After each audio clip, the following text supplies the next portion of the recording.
Hello, and welcome to the More Cheese, Less Whiskers podcast. My name is Dean Jackson, and today we're going to be speaking with Henry Reith, who is with Simply Headsets in Australia. And they're the number one headset provider in Australia, and they've got a really neat business. They've been in business for almost 12 years now. And as we started talking about it, we started uncovering the things that they're doing really well. They've got a really great e-commerce site. They convert a lot of their visitors. They've got a lot of customers. And so we talked about some before unit strategies for maybe how to increase the number of people that they can engage with who come to their site. And then the big opportunity of what to do with the after unit of their business. They've got thousands and thousands of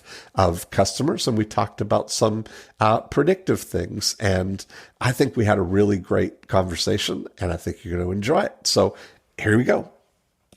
Henry. Good morning, Dean. How are you going? I am fantastic. So Henry, how do I say your last name? Is it Reith or Reith? It's the second option there. It's Reith. Reith. Okay. Well, welcome. Thank you very much. And thank you for having me. For you.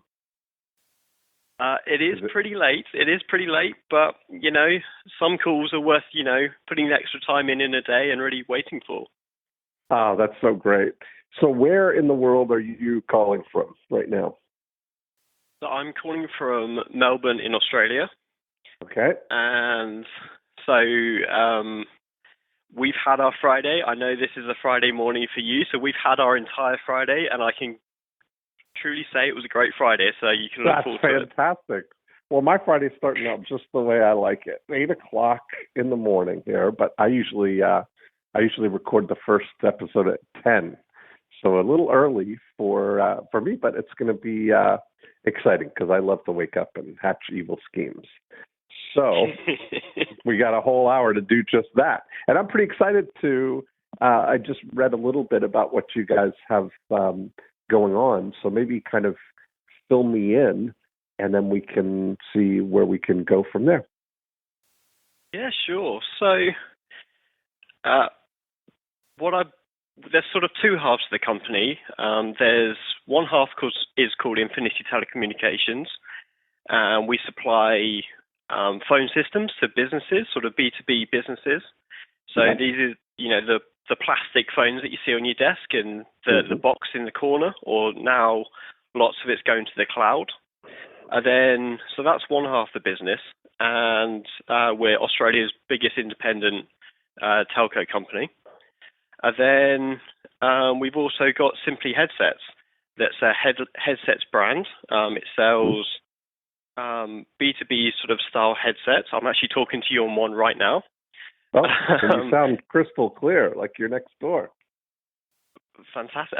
It's amazing where technology is these days. I think we're the opposite sides of the world, and yet you sound like, you're in the office with me right now as well. So great. Simply Headsets sell sort of wireless headsets, corded headsets, Bluetooth headsets, mainly really aimed at the B2B space. We do have some consumer stuff, but it's very much that office headset. That it's the headset for the large offices, but we also serve lots of sort of home office style setups as well, where just having a headset and just when you're on Skype, it's nice to be on a headset, moving around and really expressive. Oh yeah. And, when we're in the office, everyone's got the headset on. As the sales team, we've got the headset on, and the service team, we've got all of the teams have really got headsets, and it's just very expressive to be on the phone and being a lot more sort of your whole body's involved in a conversation with a headset on. Whereas if you're just on a telephone, sometimes you can kind of be stuck to that telephone sometimes. Yes, I love it. So you guys, is it a pretty big business that you guys have? How long have you been doing it? Yeah, so I think today we'll really focus on Simply Headsets, just because it's an e-com store, so it's only online. Our head office is here in Melbourne, but we serve the whole of Australia. We'll really focus on Simply headsets, just because I think it's a really interesting one, because at the end of the day, what we sell, we have the same access to the same headsets that every other retailer does in Australia. Mm-hmm. So it's really looking to where, we are the biggest supplier in the B2B space of headsets, but it's still every day we sort of wake up and we want to better ourselves and do better things. And I love it. That Simply Headsets has been around since 2005. So just as the internet was even becoming a thing, the e-com store was created, and so I guess somehow we've been going for 12 years right now. That's right. That for a business is, we're doing pretty good, we think. That's so great. Well, good for you. So what's your the systems, or how does it work in terms of marketing right now? Where do you guys where are you the strongest? Even if we break it down into, before unit, during unit, after unit, where would you see the strengths and the opportunities? Yes, so we're kind of lucky. We've been around since the internet was invented, almost. No, we've been around from those early days of the internet starting to become mainstream. And so for Simply Headsets, a lot of our stuff is SEO based. We're at the top of many, many Google searches. So an awful lot of our traffic and so our sales come via just organic leads, organic people who went to Google on a Friday and just said, I need a new headset for the office because, I want to have a bit more freedom. They just go to Google, they type something in, and they appear on our website. We also do, organics are a big share of our traffic. We also do a lot of AdWords as well. We spend big on AdWords just because the space is so competitive that we might be the first in a search result, but with the way that AdWords are, we are, that's going to put you at number 4 or 5. Yeah. Yeah, and in some cases, even 6 and 7. It's just incredible how far down the page you can become, even if you're first. So we spend a significant amount. We spend a really competitive amount on AdWords, and that brings us lots of traffic as well. And where I guess we don't actually, we think we could actually reduce the AdWords in a way, though, because it almost feels like with AdWords you spend money because you think you have to, and I guess we're in that sort of odd situation at the moment where we're looking at our numbers and just thinking, is AdWords really worth it? But you're also scared that if you take away AdWords, we might be first on the search engines, but we'll be, as you said, number 4, 5, 6 on the actual page itself. Sometimes how do you measure whether you're being successful with AdWords right now? How do you, when people are buying headsets from you, are they buying in bulk? Are they buying one-off? How are you, is somebody buying for the whole office or individuals? So a lot of our transactions are for multi headset orders. Right. Probably roughly 20% of our transactions, not necessarily revenue, but certainly transactions-wise, are sort of government, organizations, education. So 20% of that sort of size, and then we have many sort of famous customers, famous big businesses that will order, 10 at a time or something. They'll order for the whole of that division, or they'll order for the whole of, some new office they're opening in Sydney or Brisbane or Perth or something. Yep. So I'd say a lot of our orders are multi-orders, but it's those small orders. It's we get an awful lot of home office orders as well. Okay. And so how do you measure the success of the AdWords in terms of the conversions? Do you have a do you calculate your cost per transaction from AdWords, or how do you measure the success of that? So yeah, pretty much every ad set, we break it down into a cost per transaction. Okay. What can make it more interesting as well is that probably 50% of our sales come over the phone. So people that have hit our website are then, because the headset space isn't actually that simple, you can't, depending on your setup, you can't just buy a headset. If you've got a certain phone system, you need this adapter and that adapter, and you need some kind of lifter for your phone. It's not an easy buying process actually. Sometimes, I mean, the headset I'm talking to you on right now, easy. It's just connected to my mobile phone. But for the headsets that are sort of plugged into phone systems, they can get complicated. So we actually get lots of people phoning us, and we've got a really great team that will sort of help them out and figure out exactly what headset they should be buying in the first place. So when it comes down to AdWords, a lot of we just, to a degree, my background is very analytics and tracking and things.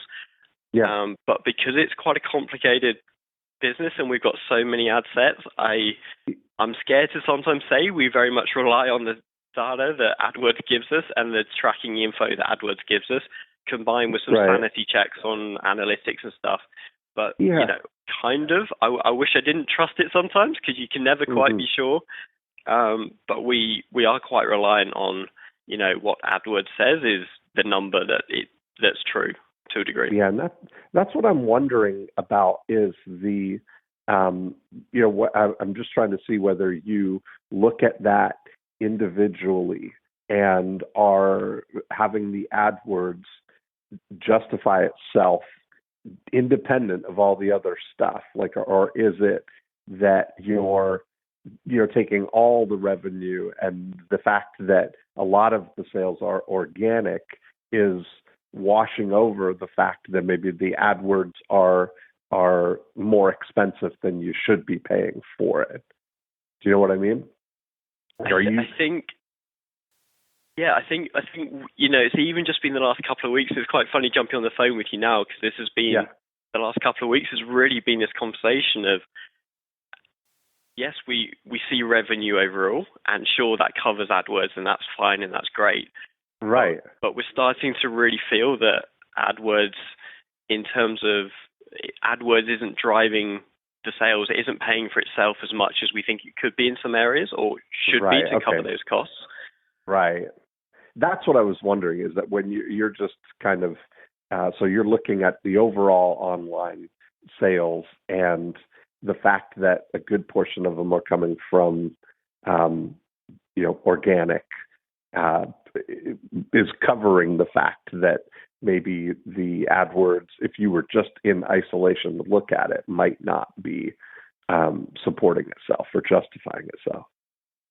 Yeah, it's almost one of those numbers, because we're in a pretty good position overall, but it's almost one of those numbers that, because you're almost scared to admit the truth sometimes. I know. That's why I'm trying to gently get to the bottom of it,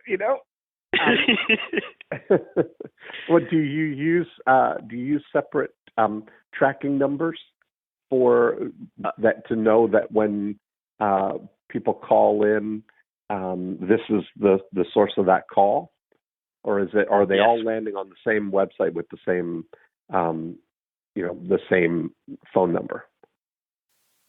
I will be very scared to admit again that we do have tracking numbers, and we are a telco company, so we almost have unlimited access to tracking numbers, and we do have them on the website. But it's I'd hate to say this, and it's obviously giving me a job here, but it's not something that we check on a regular basis. It's very much it's something, again, hey, we've got an hour, let's go and do that process of tallying up all the numbers in the last 6 weeks or the last month.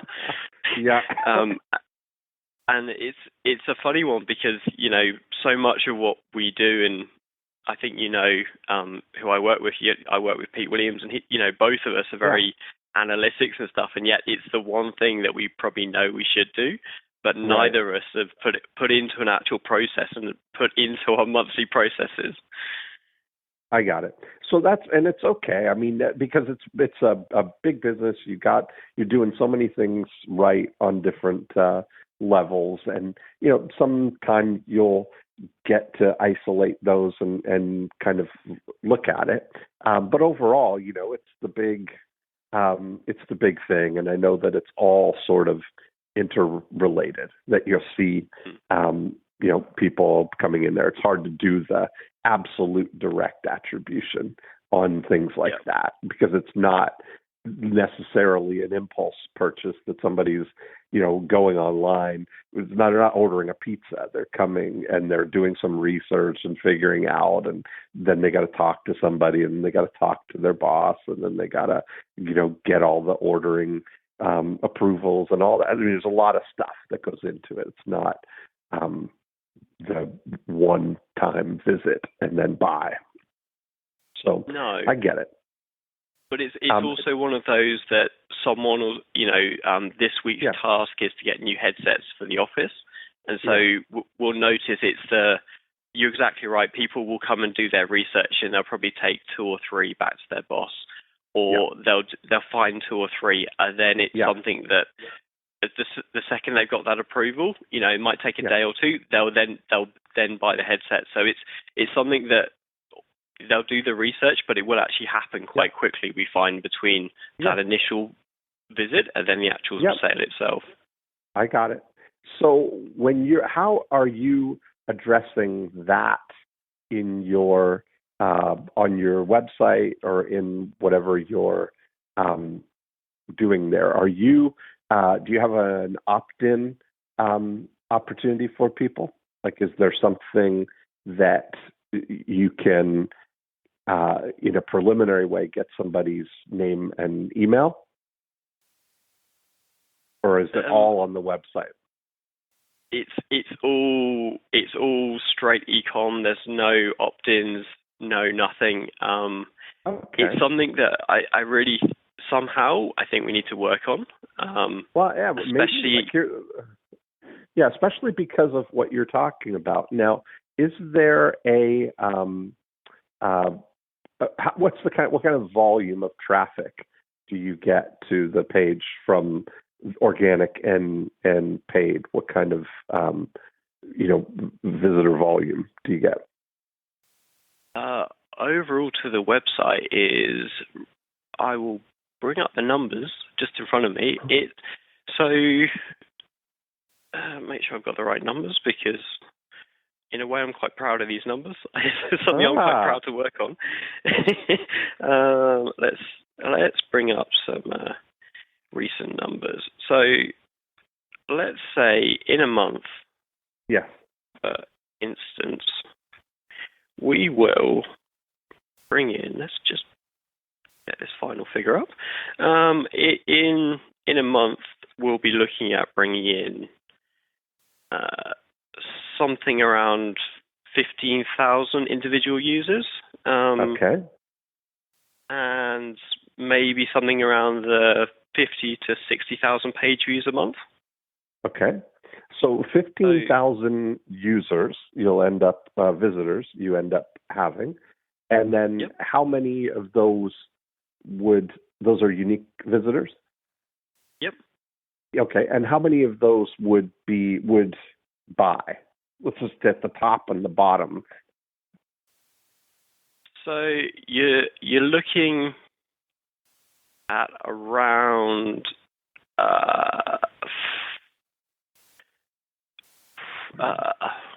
so you're looking at roughly 7 to 8% of them will buy. Wow. Okay. So that's really great. Good for you. I mean, that's a pretty that's pretty robust right there. It's really good for you. Yeah, and it's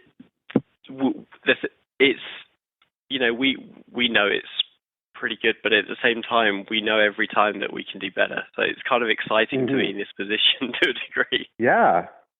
Now, do you have anything? So when those 7% or whatever buy, you're going to get all their contact information and stuff like that. But is there any other opt-in on your website? Is there anything that somebody can leave their name and contact information for?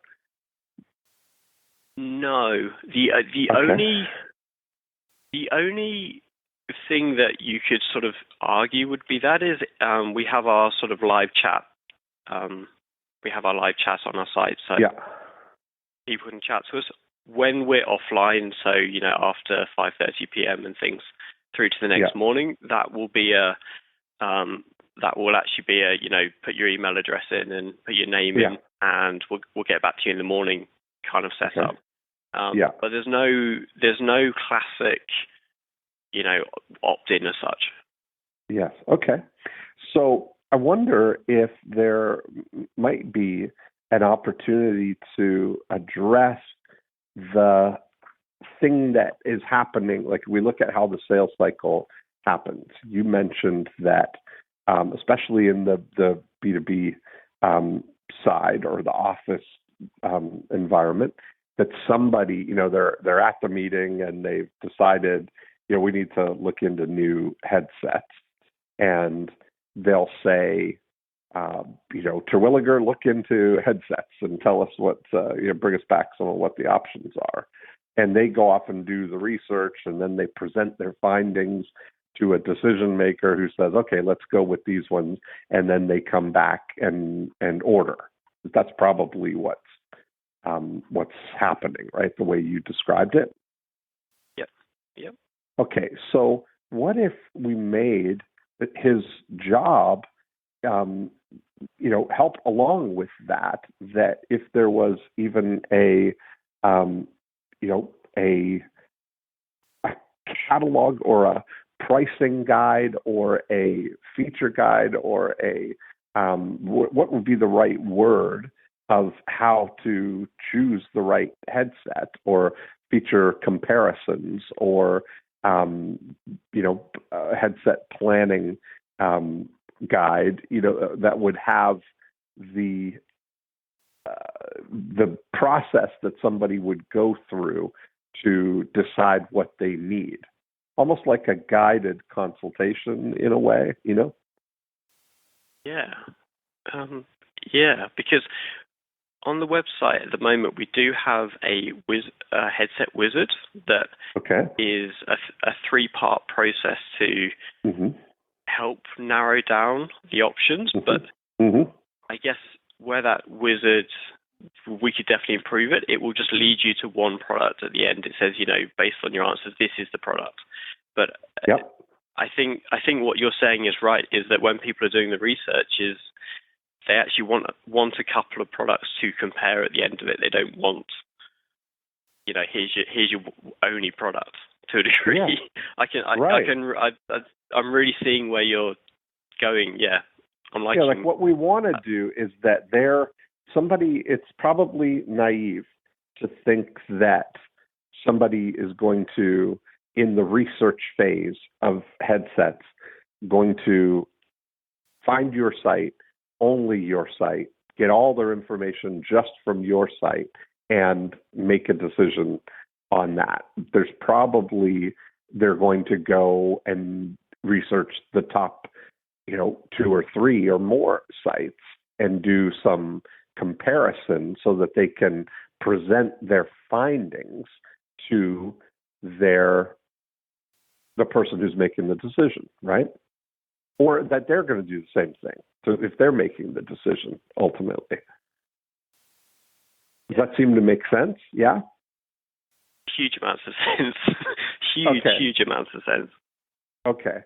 So I wonder if there's a way that we could get, 30 or 40% of the people to come, or let's even say 20% of the people to download this headset, pricing guide or comparison guide, or something that, and in spending the time to name this the right thing, it would be helpful to, we could spend a whole hour just creating the word palette that would make the words for what we title and use to describe this item that we're offering front and center, maybe even as an interstitial or something that floats over the page, right? To get somebody as a first step to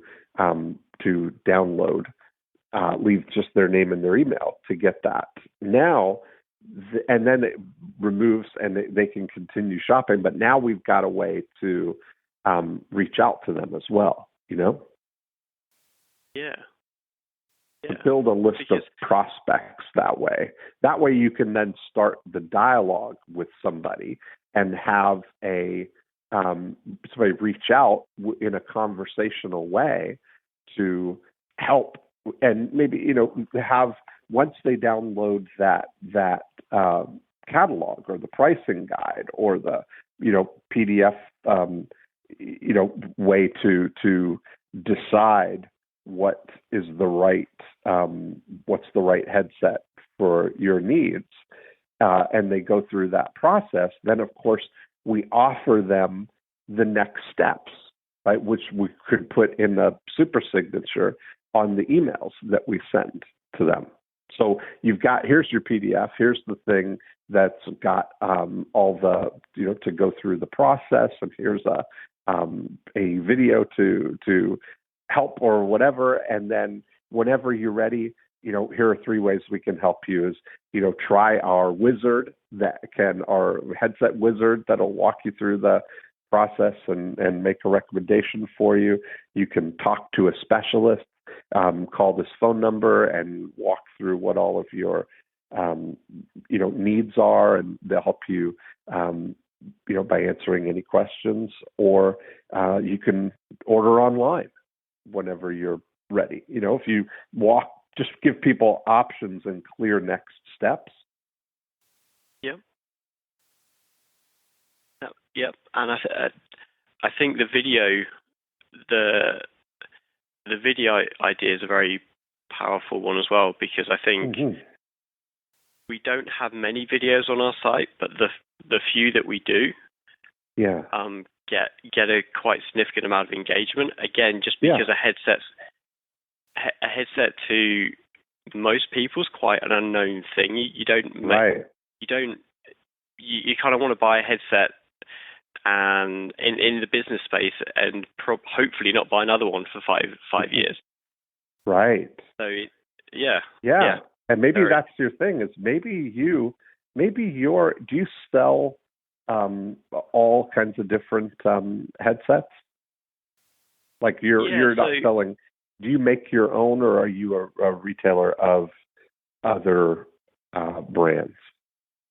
We're a retailer of other brands. So okay, we got Sennheisers, Jabras, Plantronics. They're sort of our main 3 brands that are the main 3 brands here in Australia. I know there's more back with you in the States and things, but they're sort of the big 3. We don't sort of have a preference between all 3 of them. A huge part of what we do is we'd much rather give the right advice to people and make sure they've got the right headset for them more than, we don't have a preference between the 3. Yeah. Okay. And are there items that might make one headset a better choice than another? What kind of criteria are people using to decide? Interesting. So the first thing that sort of can throw people off, and was a huge thing for me when I joined as well, was the single ear headset versus the 2-ear headset.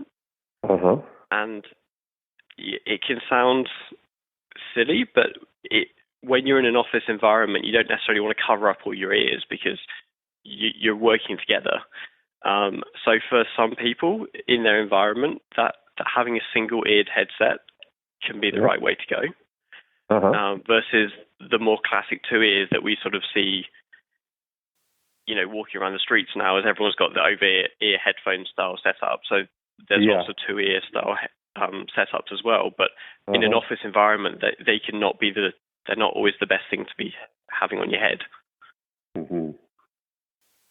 I got it. Okay. Or any other, what other kinds of criteria? I'm trying to see what would be, this will give you a clue as to what the questions that people are researching. What's aside from price and, the style of it, I guess, what other things are they comparing or looking through? How many different SKUs are there? How many different headset options are there, by the way? I know overall how many products we've got. I'd say in terms of pure headsets, you're probably looking at about 250 options within our within our store. So yeah, there really are that many. And then when you take your accessories into account, the number keeps going up and up. So right. Yeah. So I think the huge question we get asked a lot is you've got wireless. Do you want to be chained to your desk? Do you want to have to plug something in, or do you want wireless? Do you want to be able to walk around the office but still be connected to your phone? And right. I think that's that's probably the biggest question that you have. People want to understand, and they want a preference, and it's the corded versus wireless. Okay. So I think that there's lots of opportunity to create a really helpful guide, and I think the specifics of that are going to be really what would be the helpful thing that would help people guide their decision, because you're not going to be able to feature 250 things there, but you're going to be able to talk about the criteria and help people think through that, and that'd just be an interesting thing just to test. Like if you're getting that, you're getting 500 visitors a day, basically, right? And pretty much. Yeah, when you look at that, it would be interesting is, for a couple of days to put to present that as an option and see how many people out of 1,000 would ask for that, and then just see what is it going to be a useful and helpful thing to now be able to reach out to people through some, automated conversational engagements. Like if you were to use this ability that somebody downloads the guide, you send them the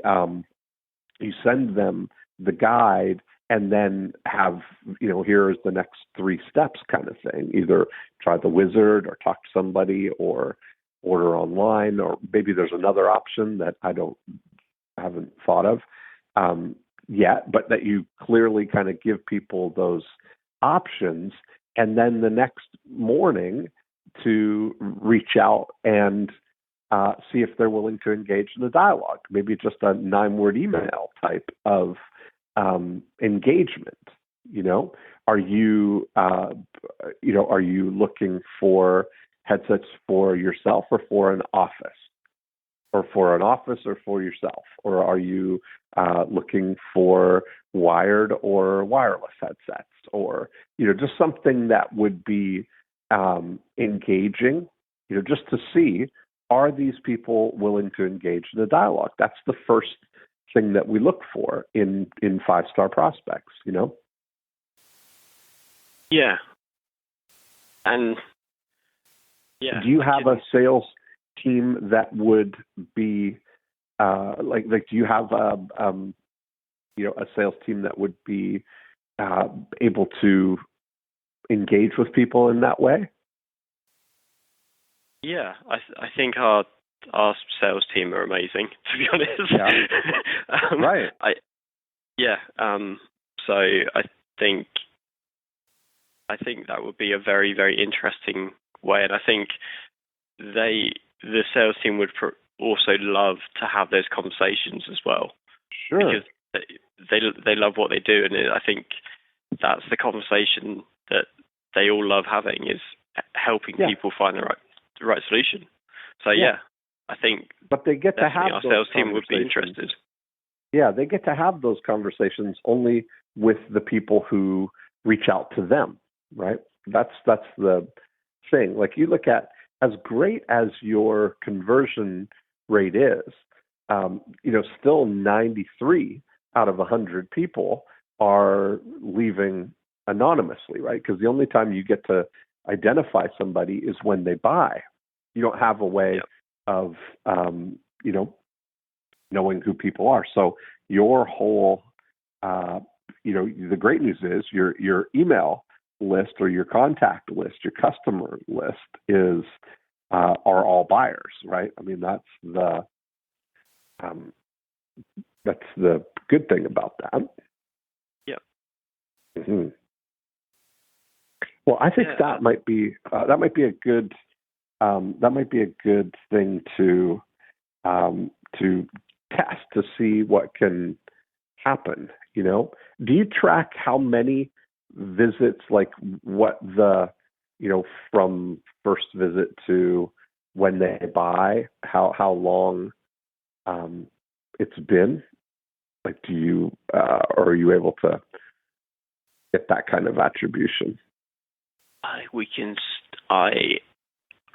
I'm pretty sure we can get that data up. It would be. Because I'm assuming you're pixeling everybody and you're tracking everything, right? So. Yeah. But it'd be interesting to know, like, what the actual, they come on Monday and they, buy on Friday, or they come, on Monday and they buy next Wednesday, or whether is it on the day? Is it in the, 2 or 3 days or a week or a month? How long is it from first visit to purchase, So roughly bringing up the data, it's generally, just looking at it right in front of me, most of it's on day one. It's on the first time they hit the site, but there's definitely some significant day two in there as well.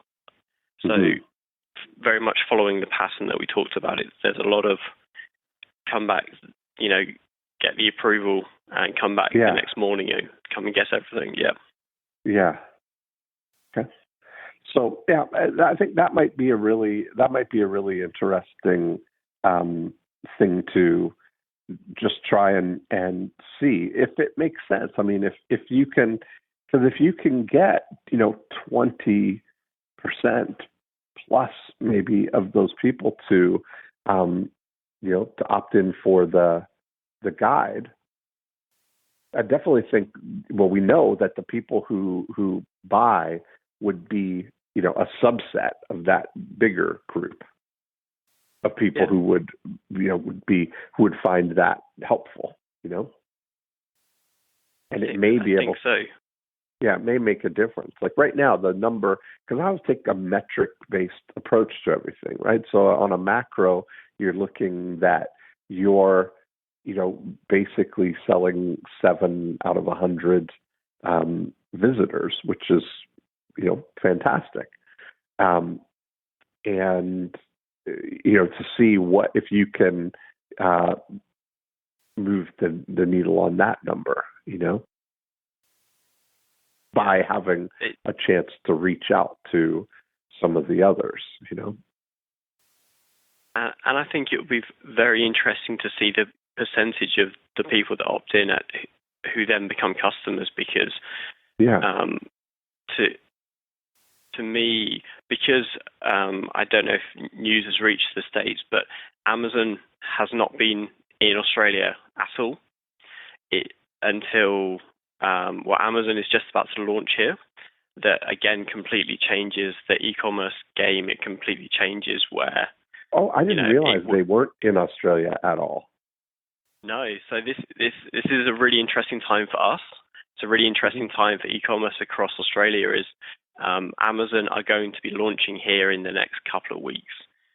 When exactly that date is kind of a moving target. I think but Amazon's not currently here. So, but one thing Amazon doesn't do is that it doesn't, educate customers before.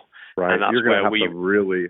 This is probably perfectly timely for you, because otherwise, what people are going to do, just like in the States, they're going to go know that what you're selling is a commodity because you're selling somebody else's product, and they're going to get that model, go to Amazon and see it for less money, and they can get it tomorrow with one click. That could be problematic, So I think it's going to be even more important to engage with the people that are actually coming to your site, Yeah, completely. Mm-hmm. I think. Then also to ring fence the customers that you have. How many customers do you have right now that are in your after unit that you are, that are, if you take that idea of you're the incumbent provider of headsets to this company, you're their headset alliance. What does the after unit of your business look like?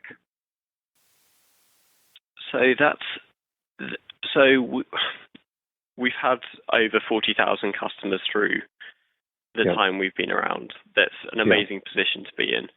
So there's always been just a very simple sort of 5-step email follow-up. There's quite the first couple of emails very much focus on how is your headset going? How's it working out for you? And it's always amazing that we get replies to those emails every day, just saying it's sometimes it's not great, and that's the way it is. But it's cool because we've managed to help them. Then the next couple of emails are. They sort of talk about what's happening in the telco space in general, because there's quite a big change here in our internet. Our internet, you'll be amazed to hear that Australia doesn't have the fastest internet. I know you come down here a couple of times. You've come, and I'm sure when you've jumped on the internet, you've sort of gone, why doesn't it work? So the government's rolling out a brand new internet system across the entire country at the moment to actually bring us up to sort of fiber levels of internet. So although it's not headset related, the next couple of emails sort of start going in that direction, because we have the Infinity side of the company that's more the telco side that deals with telephones and internet and that sort of side of things. So we do try and do a bit of cross promotion, but after then, we've always really struggled. We've tried the newsletters. We've tried sort of various blog sort of a poor. I'd say at the moment versus some of the other stuff we do are sort of simply headsets. Blog isn't great. But yeah, essentially, we have those 5 emails, and after then, we really do struggle to then get back in contact with our buyers and actually get them to take action on another purchase. How often do people purchase? I mean, do you measure the contribution of your after unit to revenue? Like, how much of your business is repeat and referral business?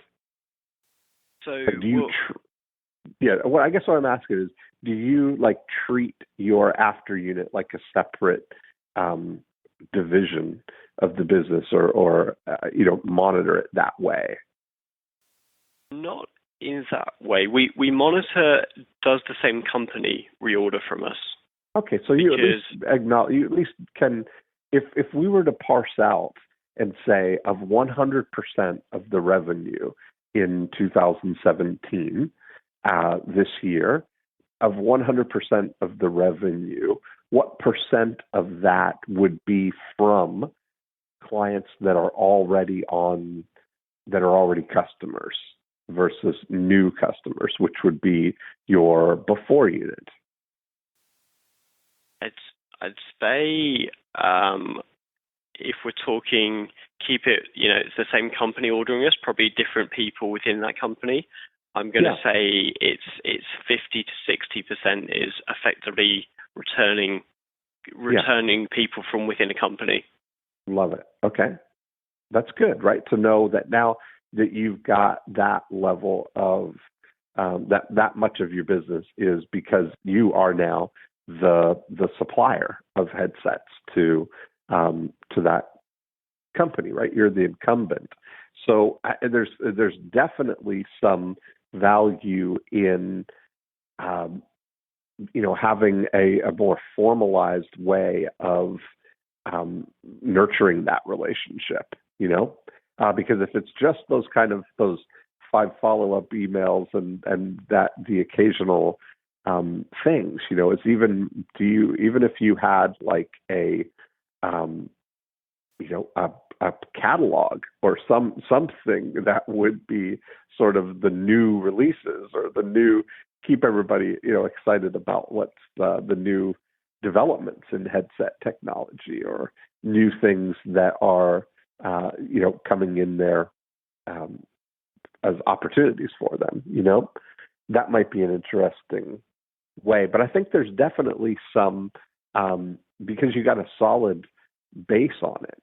I mean, listen, you guys are doing well across the board, right? I mean, like a 7% conversion of traffic to sales. You've got the all that organic footprint that you have, and so a lot of these things you're winning, no matter what. But when we start like chipping into the actual the metrics of it, there's some opportunities there, Yeah, it's amazing what 45 minutes can do, isn't it? But I think that your brand, Simply Headsets, is a great brand. Do you do anything outside of that, I think about what are people using these headsets for? I think if you were to maybe think about beyond what the headset itself as a commodity is, and the purpose of what people are doing with it. Primarily in B2B, it's either going to be that they're in customer service or they're in sales. Would be probably the 2 primary people who are using headsets, right? Yep, completely. Is there another that I'm, if you say customer service or support, we'll count that as the same thing, or even if you parse it out, you've got customer service, you've got tech support, you've got sales. Those would be probably 80% of it, right? Yep, and then you've also got you've got sort of 2 other markets depending what kind of business you have. You've generally got the reception desk who are sort of fielding lots of calls, and then you've also got the sort of the boss who's always on Skype calls or meeting you've got calls, the conference rooms and the so that's another huge area. Yep. That's another huge area. Is that what you said? Yeah. Yeah, and they're when the boss is buying the headset, the boss wants a really good headset as well. Yes, right, exactly. The executive headset, right? I mean, the emperor. Yeah. Yeah. So it's pretty interesting. There may be, have you ever seen any of the and these are kind of out of the box type of things, like maybe not directly related, but have you seen these like customer service memes that go around? There's actually like a website. There's actually a pretty good size Facebook page of all customer service memes. That you're kind of you're gathering the right audience, just kind of looking for some alternative ways of getting some traffic or attention. Yeah, I didn't, but there's nothing like a good meme to bring a smile to your face.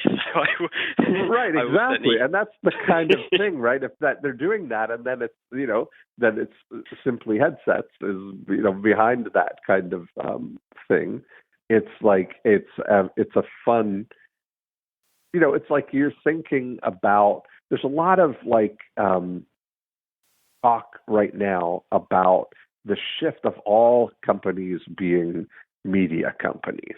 That's really the opportunity that we have right now, and when you look at what are the ways that you can get the attention of the people who are wearing headsets, even when they're not overtly looking for it right now, right? So that when they do, that you're the choice for it.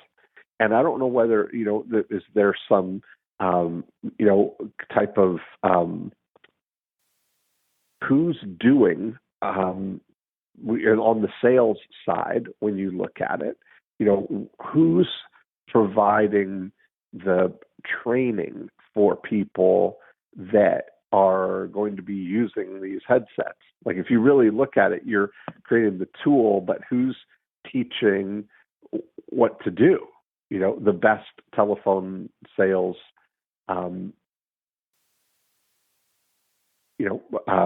skills. Yeah, that's. And you just starting to think about how you can, be on people's minds when it's time to get a headset, Yeah, because it's you might blow this theory out the water, but we find, or we believe to a degree over the years from what we've seen is you can't force someone to buy a headset, but when you can't create demand for a headset, but when someone's ready to buy a headset, they're ready to buy a headset now. Within a day or two of the time. So, I'm starting to see that there's a lot more that we could be doing 6 months, as they, 6 months, a year in advance to. Where do you go for headsets? You go to Simply Headsets because they're Simply Headsets. Where else do you go? Yes, well, exactly. That's it. And that's the whole. That's where I think you have an advantage there. That you've got a great name. You got a great. You must have a great experience from people, Joe, because you've got it dialed in where 7% of the people who come are buying. That's a pretty dialed in process right there. So having just more of that is, I think, an opportunity for you. A huge opportunity. Yeah. And it's really interesting to think about what could happen, if you were to, really look at what the outcome could be if you had somebody who's thinking about your after unit as an independent thing, right? Somebody whose whole thing is to think about how to nurture relationships with those people and how to be there and maybe even encourage new purchases or, keeping on top of that. It should be interesting to see how frequently do people buy headsets? What's the kind of typical life cycle? It's generally, it depends. Lots of it will always depend on how much did you spend on your headset in the first place, as to right. the sort of level. The lower end of the market is always going to be the more slightly less durable one sometimes, and that's kind of what you get, what you pay for, just in pretty much any industry. But generally, you're looking even from one of those headsets, you'd still look at 2 to 3 years. You want some really good wear out of it for 2 to 3 years. Mm-hmm. And then for some of the more premium headsets, we would expect to see 5 years of. Yeah. There's no reason you shouldn't still be using it after 5 years. One area that we've recently sort of started to think about is because headsets can last for a long time. I mean, lots of them are metal and good quality plastic. They're going to last for a long time.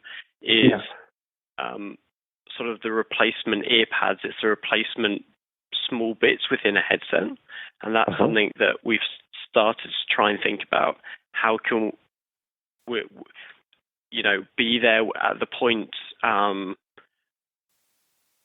that's what I mean about like paying attention. That's what I mean about looking at the after unit, is looking at it, recording that this person bought a headset with a 2-year expectancy, and that they're going to need new ear pads or new things at this level. Is there anything within your CRM that is triggering an outreach to the people at just that time?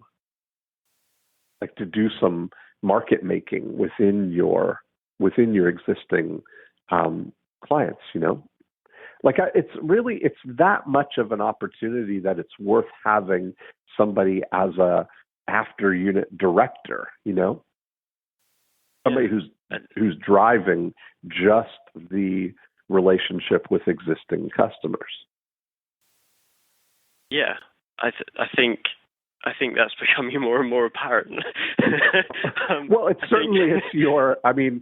especially now with Amazon coming in there, it's going to be even more important that you really put a fence around the people that are already in your field and reassure there's no reason to go anywhere else,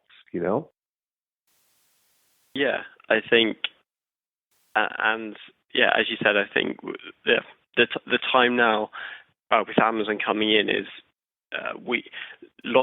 especially because lots of our customers are repeat, is that they are going to be faced with an option, and as long as Amazon don't sit there and call people, right? We can. So yes, that's exactly right. I think that's definitely something sat here right now that we can have a play with over the weekend and get something in action on Monday, because we're pretty good with our CRM in terms of who's done what at what point. It's just I guess it'd be interesting to really see if you could anticipate who's going to do what and when. That's really, rather than historically, is to trigger it. That maybe in 3 or 4 months before you would expect that their pads are going to be, starting to wear down, that maybe you send them a postcard, or you send an email that is specifically about the replacement pads, or even if it was a 9-word email, that like a personal type of email to them, and saying, hey Henry, how are your ear pads on your headset doing? Yeah. Just to engage like that, like somebody really checking in on them. Yeah, Yeah, and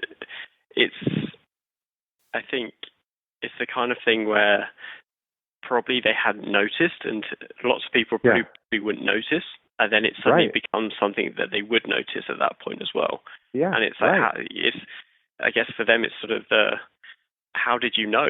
You hit me at exactly the right time. Yeah, exactly. That would be very interesting. Very, very interesting. Yeah. That kind of thing. There's little things like that could make this, amazing difference.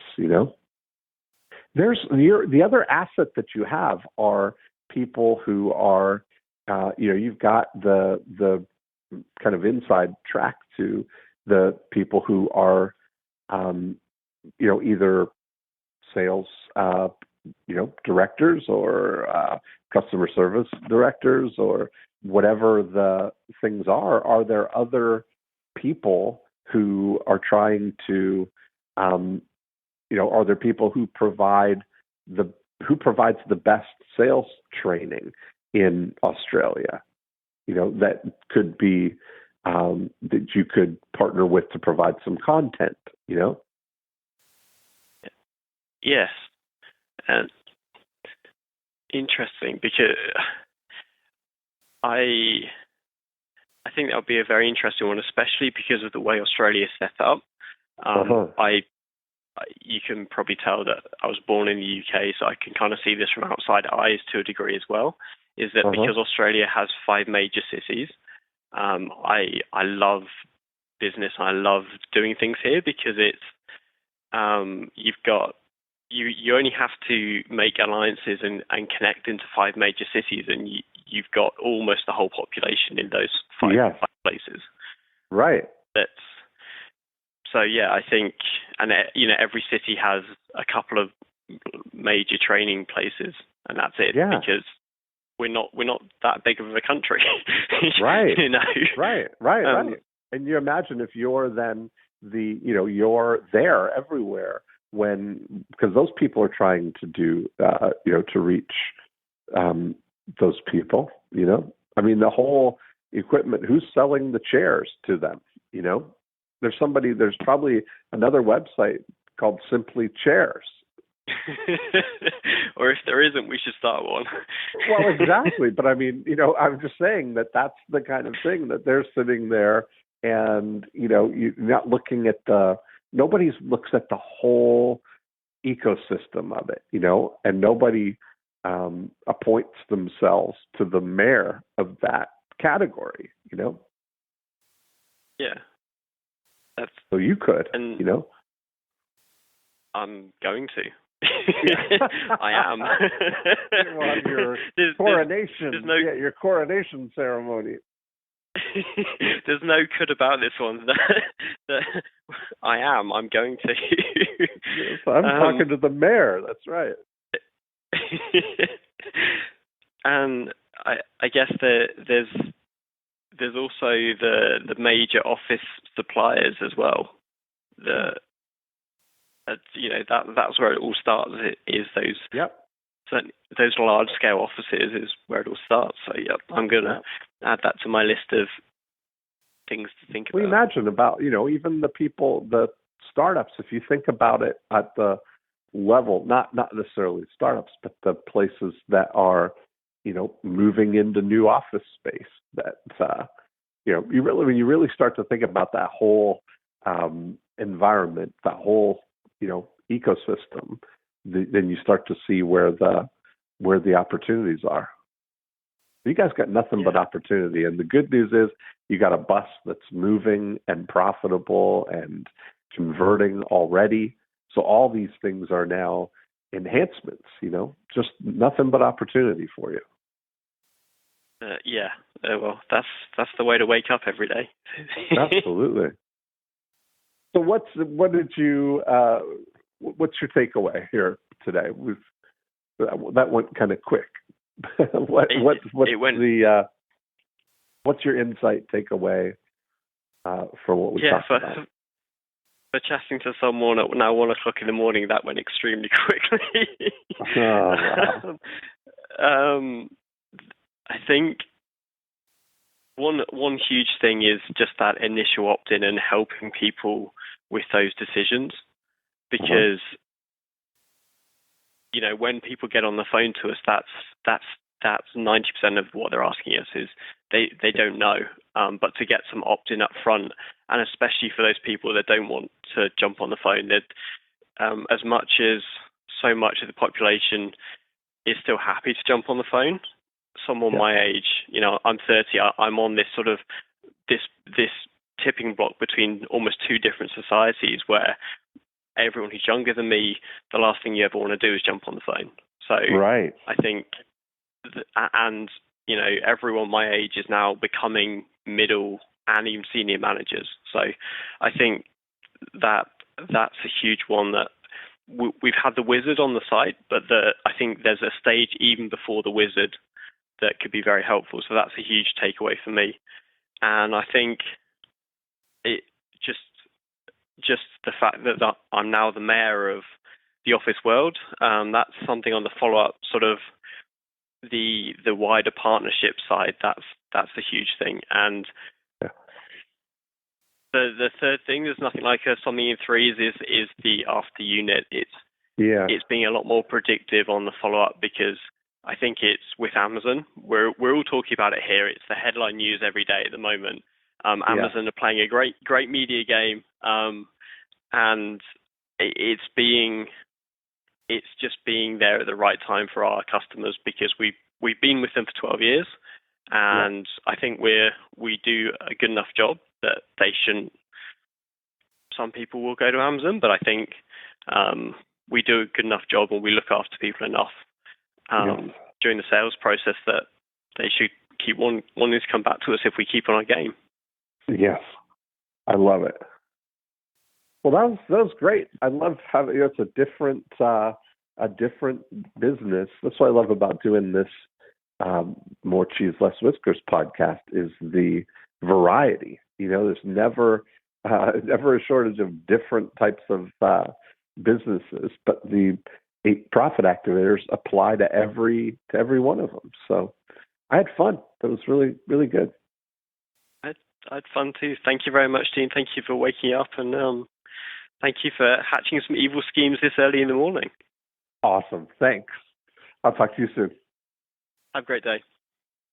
And there we have it. Another great, exciting conversation.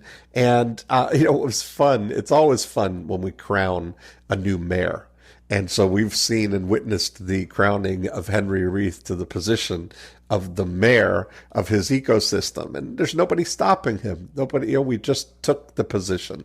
And, that's the kind of thing that's fun about any business is, you can self-appoint yourself.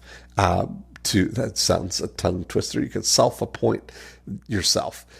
So, there's maybe an opportunity for you to think about that. What's the category that is available for you?